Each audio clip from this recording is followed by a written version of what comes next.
Hello friends, அந்த நம்ம என்ன பார்க்க போகிறோம் அப்படின்னா, அனாலிசிஸில் படிக்கிற ரெகுலேஷன் 2025 ஸ்டூடெண்ட்ஸ், பிஜி ஸ்டூடெண்ட்ஸ் சரி, யூஜி ஸ்டூடெண்ட்ஸ் சரி, உங்களுக்கு இந்த டைம் புது பேட்டர்ன் அப்படிங்கிறனால இதில் நிறைய ஸ்டூடெண்ட்ஸ் ஃபேஸ் பண்ணுற டைம் மேனேஜ்மெண்ட் எனக்கு வந்து கரெக்டாக பண்ண முடியல. டைம் எப்படி கரெக்டாக கீப் அப் பண்ணுறது, ஒரு கொஷனுக்கு எவ்வளோ பேஜஸ் கொண்டு போகிறது, அது மட்டும் இல்லாமல் எப்படி வந்து என்னால் வந்து எல்லாத்தையும் கம்ப்ளீட் பண்ணி எக்ஸாமில் நல்லா மார்க்ஸ் எடுக்குது அப்படிங்கிற மாதிரி கேட்டிருந்தீங்க.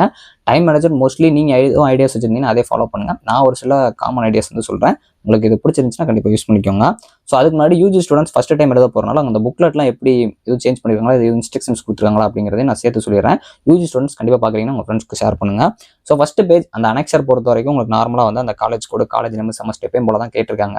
ஸோ அதில் கரெக்டாக ஃபில் பண்ண பாருங்க, எந்த இடத்துலையும் அடிச்சு மாற்றிடுறாங்க ஃபஸ்ட் டைம் எழுத போகிற ஸ்டூடெண்ட்ஸ். இதில் இன்ஸ்ட்ரக்ஷன் கொடுத்துருக்கல என்ன சொல்லியிருக்காங்க அப்படின்னா, நீங்கள் ப்ளூ கலர் யூஸ் பண்ணலாம், பிளாக் கலர் யூஸ் பண்ணலாம்னு சொல்லியிருப்பாங்க. பால் பாயிண்ட் பென் அப்படின்னா இங்க் பென் யூஸ் பண்ணலாம் அப்படிங்கிற மாதிரி சொல்லியிருப்பாங்க. பார்ட் ஏ பொறுத்த வரைக்கும் உங்களுக்கு பேஜ் நம்பர் 5ல இருந்து 13th வரைக்கும் போகும். பார்ட் பி வந்து உங்களுக்கு 14வது பேஜ்லேருந்து ஸ்டார்ட் ஆகும். மொத்தம் 42 பேஜஸ் இருக்க மாதிரி இருக்கும். ஆன்சர் புக்லெட்டை நீங்கள் செக் பண்ணுறப்போ ஏதாச்சும் பேஜஸ் மிஸ் ஆயிருந்துச்சு, இல்லை ஏதாச்சும் உங்களுக்கு கரெக்டாக இல்லை அப்படின்னா அது உடனே உங்கள் ஹால் சூப்பர்வைசர்கிட்ட சொல்லி அதை மாற்றிக்க சொல்லியிருப்பாங்க.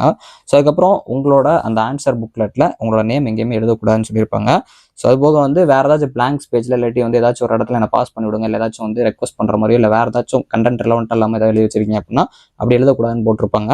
ஸோ அதுக்கப்புறம் 2 சைடுமே நீங்கள் யூஸ் பண்ணணும்னு சொல்லியிருப்பாங்க. அது எல்லாரும் பண்ணுற விஷயம் தான். அடிஷ்னல் சீட் கிடையாது, அந்த 42 பேஜஸ் தான், அதனால் அதுக்குள்ளே முடிக்கிற மாதிரி சொல்லியிருப்பாங்க. நீங்கள் ப்ளூ யூஸ் பண்ணலாம், பிளாக் யூஸ் பண்ணலாம், இல்லை ப்ளூ பிளாக் சேர்த்து யூஸ் பண்ணலாம். ஸோ ஆனால் வந்து வேறு கலர்ஸ் யூஸ் பண்ணிடுறாங்க. அப்படி யூஸ் பண்ணிங்கன்னா மால் ப்ராக்டிஸில் உங்களுக்கு புக் பண்ண சான்சஸ் இருக்குது. மால் ப்ராக்டிஸ் யாரும் பண்ணாதீங்க அப்படின்னு சொல்லியிருப்பாங்க. இதுக்கெல்லாம் வந்து சிவியர் ஆக்ஷன்ஸ் எடுக்கிற மாதிரி சொல்லியிருப்பாங்க. அது போக வந்து உங்களுக்கு ஃப்ரண்ட் பேஜில் டிக் அடிக்கணும் அப்படிங்கிற மென்ஷன் பண்ணியிருப்பாங்க.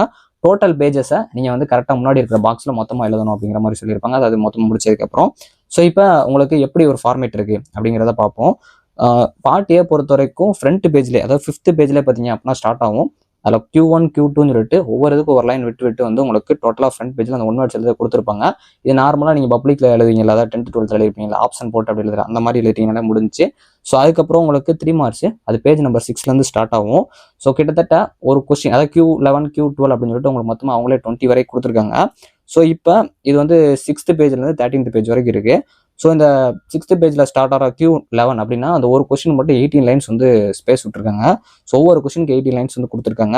இன்னொன்று வந்து நீங்கள் இதுக்கு முன்னாடி 2 மார்க்ஸ் எழுதுனா லாஸ்ட் ஒரு பிளாங்க் பேஜ் இருக்கும். இந்த டைம் வந்து அது கிடையாது. டேரெக்டாக 20 முடிஞ்சோன்னா 21 12 மார்க்ஸ் போயிடும்.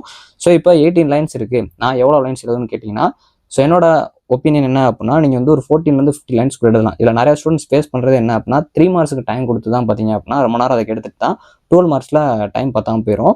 ஸோ அதனால் உங்களுக்கு டைம் கரெக்டாக மேனேஜ் பண்ணுறீங்க அப்படின்னா ஃபஸ்ட்டு 12 மார்க்ஸ் ஆரம்பிச்சுட்டு கூட அடுத்து 3 மார்க்ஸ் வர பாருங்க. இல்லை நான் ஆர்டராக தான் போகிறேன் அப்படின்னா 3 மார்க்ஸை கொஞ்சம் சீக்கிரமாக முடிக்க பாருங்கள். அது டைம் மேனேஜ்மெண்ட்டை நான் லாஸ்ட்டு சொல்கிறேன். ஸோ முடிஞ்சளவு 14லேருந்து 15 லைன்ஸு, இல்லை ஃபுல்லாக எழுதுறீங்கனாலும் எழுதுங்க, கொஞ்சம் ஸ்பீடாக எழுத பாருங்கள். ஸோ இதுக்கு வந்து நீங்கள் கரெக்டாக டைம் அலோகேட் பண்ணணும். அதை நான் லாஸ்ட் சொல்கிறேன். அடுத்து பார்ட் பி பொறுத்த வரைக்கும் உங்களுக்கு 12 மார்க்ஸ். இது வந்து நார்மலாக உங்கள் பிளாங்காக கொடுத்துருவாங்க. அதை நீங்கள் வந்து 21 எழுதலாம், 22 எழுதலாம், எதனாலும் போட்டு ஃபஸ்ட் ஆரம்பிக்கலாம். ஸோ இது பேஜ் நம்பர் 14லேருந்து ஸ்டார்ட் ஆகும். ஸோ இப்போ உங்களுக்கு பார்க்குறப்போ பேஜ் நம்பர் 14லேருந்து பார்க்குறீங்க அப்படின்னா பேலன்ஸ் வந்து 28 பேஜஸ் இருக்குது. 21 22 23 24 25 12 மார்க்ஸ் வந்து 5 கொடுப்பாங்க. சம்டைம்ஸ் ஸ்ப்ளிட்டிங் இருந்துச்சு அப்படின்னா 6+6 இருக்கும். ஸோ அப்போ நீங்கள் எவ்வளோ பேஜஸ் வந்து எழுதணும் அப்படின்னா, ஸோ மோஸ்ட்லி நீங்கள் கரெக்டாக டைமை யூஸ் பண்ணிக்கணும் அப்படின்னா 3லேருந்து 4 பேஜஸ் எழுதுனீங்க அப்படின்னா உங்களால் டைமை மேனேஜ் பண்ண முடியும். இல்லை நான் நிறையா ஒரு கண்டென்ட் படிச்சிருக்கேன் அப்படின்னா 5 பேஜஸ் வரைக்கும் கொண்டு போங்க. ஆனால் ரொம்ப டைமை எடுத்துக்கிட்டீங்க அப்படின்னா ஒரு சில கொஸ்டின்ஸ் அப்ரோச் பண்ண முடியாது. அதுக்காக தான் சொல்கிறேன். இப்போ டைமை கரெக்டாக யூட்டிலைஸ் பண்ணணும் அப்படின்னா 1 மார்க்ஸ் வந்து இருக்குது. இப்போ நான் சொல்கிற எல்லா டைமிங்க கொஞ்சம் எக்ஸ்ட்ரா டைம் கொடுத்துருப்பேன். ஸோ அதனால உங்களுக்கு இப்போ நீங்கள் வந்து ஒரு 10 நிமிஷம் 10 மணிக்கு உங்களுக்கு எக்ஸாம் இருக்குன்னா 10லேருந்து 10 வரைக்கும் உங்களுக்கு ஒரு 10 நிமிஷம் எடுத்துக்கிறீங்க அப்படின்னா, ஆனால் 1 வேர்ட்ஸ் உங்களுக்கு அவ்வளோ நேரம் எடுத்துக்காது. ஸோ அப்படிங்கிறப்போ நீங்கள் ஷெடியூல் வந்து 10லேருந்து 10 வச்சிருக்கீங்க அப்படின்னா அதுக்கு முன்னாடி 1 வேர்ட்ஸ் ஒரு 5 நிமிஷத்துலேயே முடிச்சிட்டிங்க அப்படின்னா அந்த 5 நிமிஷத்தையும் நீங்கள் அடுத்த கொஸ்டின் எடுத்துக்கலாம். அதுக்காக தான் நான் சேர்த்து சொல்கிறேன். ஸோ அதனால் அதை அப்படியே கன்சிடர் பண்ணிக்கோங்க. 1 மார்க்ஸ் பொறுத்த வரைக்கும் ஒரு 10 நிமிட்ஸ் வந்து யூஸ் பண்ணிக்கோங்க. அப்போ உங்களுக்கு எக்ஸாம் ஸ்டார்ட் ஆகிற 10 o'clock அப்படின்னா 10 வரைக்கும் அதை யூஸ் பண்ணிக்கோங்க. 3 மார்க்ஸ்க்கு ஒரு கொஸ்டினுக்கு 5 நிமிஷம் வந்து எடுத்துக்கோங்க ஒரு கொஸ்டினுக்கு. அப்போ 10 கொஸ்டின் இருக்குது அப்படின்னா அதுக்கு வந்து ஒரு 50 மினிட்ஸ் வரும். ஸோ டோட்டலாக பார்த்தீங்க அப்படின்னா 2 சேர்றப்போ ஒரு 1 hour வந்து உங்களுக்கு எக்ஸாம்ஸ் இருக்கும். ஸோ அப்போ 10 o'clock ஆரம்பிக்கிங்க அப்படின்னா 11 o'clock 3 மார்க்ஸ் நீங்கள் கம்ப்ளீட் பண்ணிடுவீங்க.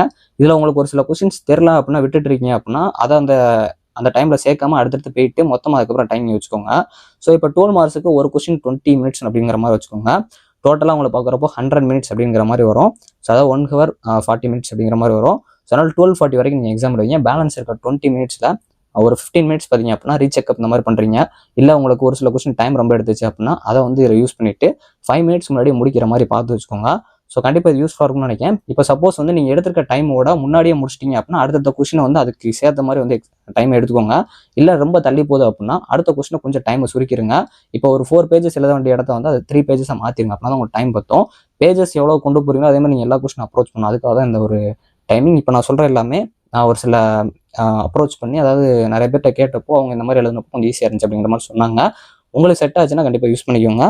ஸோ யூஜி ஸ்டூடெண்ட்ஸும் சரி, உங்களுக்கு இந்த மாதிரி தான் பேட்டர்ன் இருக்கும். இந்த 12 மார்க்ஸ் மட்டும் சம்டைம்ஸ் வந்து 2-3 டாபிக் சேர்த்து கேட்குறாங்கன்னா அதுக்கேற்ற மாதிரி அந்த பேஜை ஸ்ப்ளிட் பண்ணி கரெக்டாக எழுத பாருங்கள். All the best. கண்டிப்பாக யூஸ்ஃபுல்லாக இருக்கும்னு நினைக்கிறேன். தேங்க்ஸ் ஃபார் வாட்சிங்.